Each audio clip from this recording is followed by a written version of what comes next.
Pertanyaan saya kemudian yang bagi saya penting ke Pak Basuki. Pak Basuki gini Pak, jadi saya kita kepingin Bapak menyampaikan sesuatu kepada semua yang ada di sini ini tentang ada dua hal yang menurut saya perlu saya apresiasi tentang Pak Ahok ini. Pertama adalah masalah keberanian. Yang kedua, melawan dengan benar. Artinya melawan dengan benar itu begini. Bagaimana kiatnya Pak Ahok itu bisa melawan tanpa ada kebencian yang babi buta. Jadi walaupun diserang di Jakarta seperti begitu, Pak Ahok ini melawannya tidak membabi buta loh, tidak dengan kebencian. Tetap dengan prosedur yang benar, dipanggil polisi ya datang. Nah, maksud saya ini cara berpikirnya bagaimana Pak, supaya artinya semua yang kita di sini itu ya, ketika menerima kebijakan pemerintah atau menerima sesuatu peristiwa dari perlakuan sosial yang kemudian merasa tidak adil, harus melawannya itu bagaimana? Nah, saya pikir ini perlu dipahami semua orang dan saya pikir Pak Ahok adalah orang yang tepat untuk bisa menjelaskannya. Itu aja dari saya. Terima kasih. Mana tidak dengan kebencian, ini mohon maaf, ini bicara keyakinan. Saya termasuk orang Kristen yang yakin setelah masuk kuliah tidak melakukan perlawanan sebetulnya. Jadi sejarah kekristenan setelah Yesus disalib, Stefanus dirajam dengan batu, 300-an tahun itu penganiayaan besar-besaran kepada namanya pengikut Yesus. Penganiayaan demi penganiayaan sampai waktu mau jatuh ke penganiayaan yang masif, Kaisar Roma itu Konstantin jadi Kristen. Itu pun tanda tanya Kristennya. Disitulah baru agama Kristen jadi agama berkuasa. Jadi sepanjang 300-an tahun itu dianiaya. Nah Yesus pesannya apa sebelum dia meninggal dan naik ke surga ya bangkit, naik ke surga. Orang Kristen percaya dia bangkit. Kalau ada dengar penganiayaan, kamu mesti lari. Pergi. Berdoalah supaya penganiayaan itu ada di musim dingin. Dan yang kasihan ibu-ibu yang hamil. Artinya saya ada penganut yang percaya. Kamu mau kejam pada saya pun, Allah yang kami kenal dalam Yesus Kristus itu adalah hakim seluruh bumi. Kamu mau berbuat apapun kalau tanpa seizin Tuhan, gak mungkin berlaku pada saya. Makanya waktu saya pilkada orang curang pada saya, mereka bilang sama saya, gimana bos? Kalah. Saya bilang dicurangi pun atas seizin Allah. Tanpa izin Allahku dan Allahmu juga, saya bilang, tidak mungkin kamu berhasil mencurangi saya. Saya diizinkan oleh Allah, maka bisa masuk ke dalam Makobrimob. Tanpa seizin Allah, nggak bisa. Kalau saya tahu itu seizin Allah, kenapa saya mesti marah? Allah punya maksud baik kepada saya. Soal orang yang merancang kejahatan, dialah Allah yang akan bertindak terhadap dia. Mudah-mudahan dia juga menjadi orang yang bertobat kepada Allah. Sama kayak ditanya wartawan kasus sekarang soal salib gimana? Buat orang Kristen tidak akan marah sebetulnya ketika orang mengatakan salib ada jin atau apapun. Tuh dia sedang berhadapan dengan Allah. Dan bagi iman saya, Allah saya itu Allah yang hidup. Allah yang sudah bangkit dari mati. Dia bisa berbuat apa saja. Dunia diciptakan dari dia. Ya saya tidak. Nah, ini soal keyakinan saya. Jadi kalau ada orang nyakinin saya, ya bisa kita emosi ya. Jadi saya begitu pulang, saya hanya berdoa saja, ngadu sama Tuhan. Dia begitu sama saya. Kalau Tuhan mau menghukum dia, makanya saya dalam menjawab di pengadilan. Kalau kalian menjolimi saya, maka Allah akan mempermalukan kalian satu persatu. Dan itu ternyata Allah lakukan. Dan saya punya pengalaman orang yang ngerjain saya, dari saya berpolitik, dari yang stroke sampai mati banyak. Saya bisa hitung orang-orang itu. Makanya bagi saya pembalasan itu adalah haknya Allah, bukan saya. Saya tinggal ngadu saja. Jadi kalau ada orang mengatakan saya gini, lu mana bisa jadi presiden Om? Ya udah aku cuma ngomong saja. Kata dia nggak bisa jadi presiden. Ya sudah. Kayak dulu sepupu saya bilang begini, itu Koko Ahok itu gila kali ya, mau jadi gubernur DKI. Ya, saya cuma ngomong saja. Maka lalu saya pikir Tuhan bilang saya bisa jadi presiden. Oh enggak ada tuh di kitab manapun. Itu kadang-kadang itu dukun palsu itu ngomong gitu. Itu nabi-nabian palsu. Kalau di Kristen juga banyak nabi-nabian palsu. Suka mengklaim Tuhan ngomong, kamu jadi ini, Tuhan ngomong. Tuh, kenapa kamu gitu? Tuhan gak bisa ngomong sama saya. Saya suka komplain. Tuhan ngomong, enggak. Tuhan tidak pernah ngomong sama saya bisa jadi presiden di Republik ini. Tidak. Itu jelas. Gak pernah ngomong. Baca Alkitab gak ada ngomong. Saya pengen jadi presiden, iya dong. Kalau jadi politik kenapa gak mau jadi presiden? Bisa jadi gak? Gak tahu.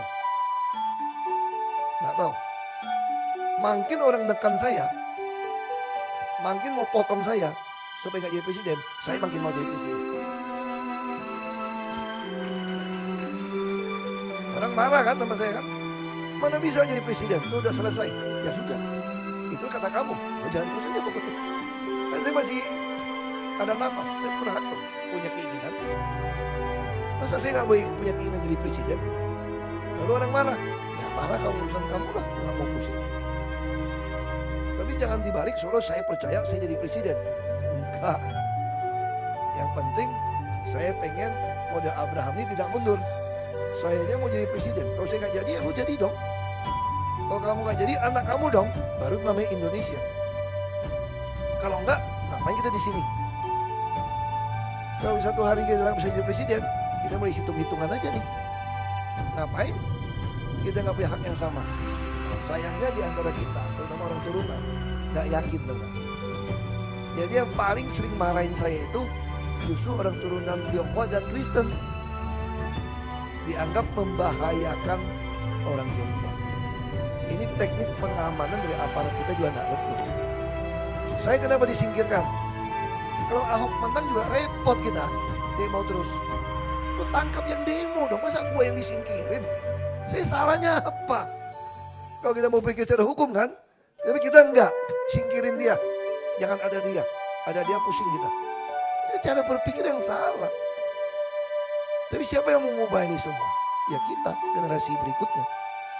Harus ada orang berani masuk jadi aparat yang lebih tegas. Bela kebenaran, keadilan, dan peri kemanusiaan. Bukan main enak aja singkirin orang. Kan lucu kan, yang demo dia kok. Yang marah dia kok, gue yang disingkirin, gue bingung. Dipaksain dia tersangka. Takut, demo terus repot. Pengusaha Tionghoa juga marah sama saya. Kenapa marah? Lu kira demo-demo kita gak keluar duit? Untuk pengamanan? Wah, gara-gara lu ngabisin duit kita banyak, lu yang kurang ajar lu. Jadi intinya apa? Lebih baik lu gak usah jadi pejabat lagi dah, udah. Lu gak usah jadi lagi lah. Lu mau hidup tiap bulan berapa, kita patungan dah. Bila perlu lu keluar negeri deh. Pokoknya jangan gara-gara lu bikin kacau nih. Kalau kita datang satu daerah, orang mulai mikir nih, ini Ahok mau ngapain lagi nih? Mau jadi wali kota Surabaya, wah berat takut lagi, bikin kacau lagi nih. Ini aja udah mulai mau demo, kayak curiga demo lagi nih. Ada front-front apa lagi nih mau demo nih? Ini dok, Ahok kesini jangan di demo loh. Untung yang punya gedung gak takut. Kalau dibakar, bakar deh. Aku mesti lihat juga nih, exit dapurnya kalau dibakar lewat mana Pak? Dan nginepnya bisa lewat mana? Dia mau bangun lagi di 55 lantai, bakar-bakarnya dia bilang enak aja. Bercanda. Ini bercanda. Dia udah bosan sama gedungnya, udah kelamaan katanya, udah bosan. Dia udah bangun lagi. Nah jadi saya katakan, ini soal keyakinan. Kami tidak pernah balas. Baik lagi soal itu. Saya tidak pernah mau balas. Kalau dulu mungkin kita emosi ya. Saya belajar menghadapi kasus demi kasus. Saya ditanya dari Romo. Ini mohon maaf bukan mengajar kabar Kristen. Saya ditanya dari Romo. Saya bukan Katolik, saya Protestan. Saya tukang protes melulu kan, Protestan. Jadi Protestan. Itu Uskup Agung jenguk saya. Dia tanya satu pertanyaan menarik. Pak Ahok. Pak Ahok kan orangnya emosional. Meledak-meledak. Kenapa waktu hakim ketok palu yang tidak adil memutuskan sesuatu berbeda dengan tuntutan jaksa loh sebetulnya. Walaupun hakim berhak, betul Pak ya?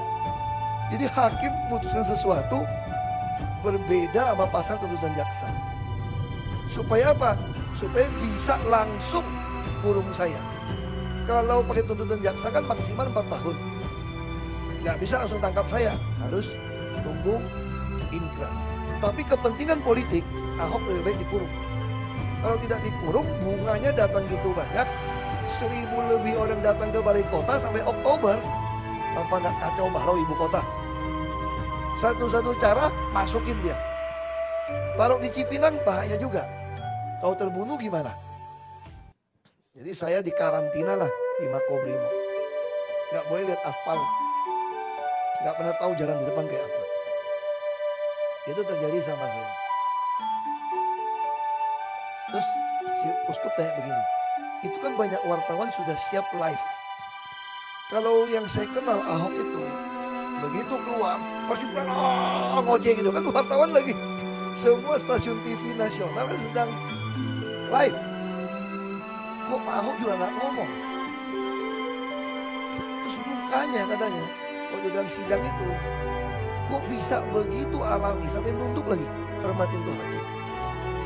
Kalau saya udah khawatir Pak waktu nonton TV itu Pak. Saya pikir Pak Ahok akan loncat buka sepatu atau loncat timpuk itu hakim. Ini enggak.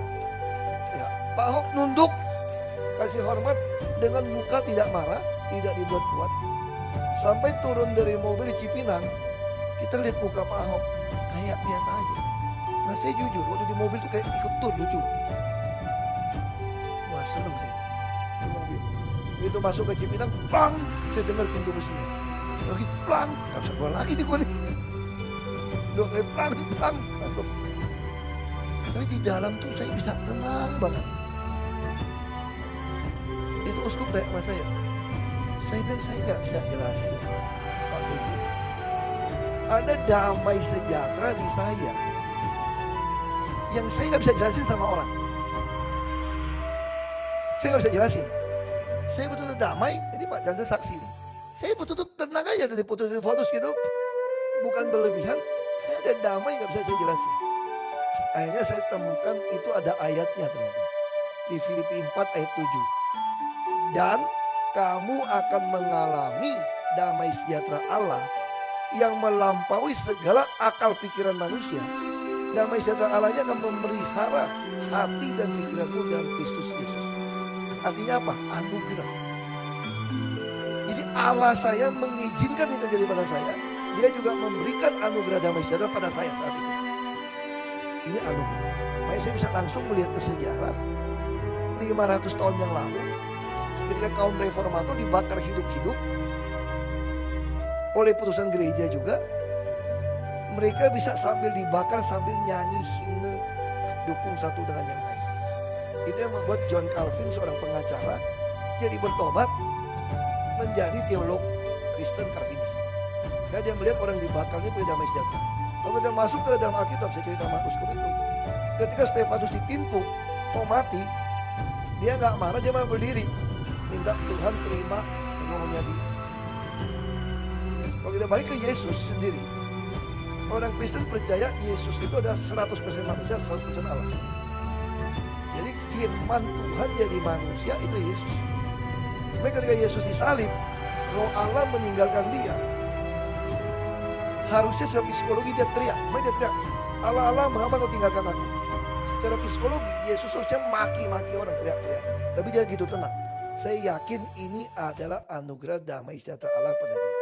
Itu yang saya alami. Jadi saya percaya kalau Allah mengizinkan seorang jadi martir, ditembak pun, dihukum pancung pun, dia pasti punya damai sejahtera itu.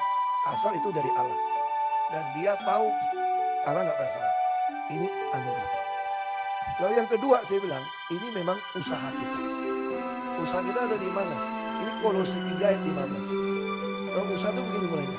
Hendaklah, kita mesti lakukan. Hendaklah damai sejahtera Kristus memerintah hatimu. Sebagaimana kamu dipanggil di satu tubuh. Dan bersyukurlah. Ini kita lakukan. Makanya saya minta damai sejahtera Kristus yang mati di kayu salib, yang dihina orang ada jin itu, memerintah hati saya. Dan saya penuh ucapan syukur. Makanya saya jujur lebih sehat sekarang daripada sebelum masuk. Badan saya lebih berisi sekarang daripada dulu. Kenapa? Kita sehari bisa push up 200 kali sama polisi iseng. Sekarang aja udah malas. Di dalam tahanan tuh sehari 24 jam push up 200 kali. itu langsung gede, badan kita langsung gede semua. Jadi saya bilang itu yang saya alami. Ini mau Pak tanya, kenapa bisa? Cara gimana? Saya bilang ini anugerah dan usaha.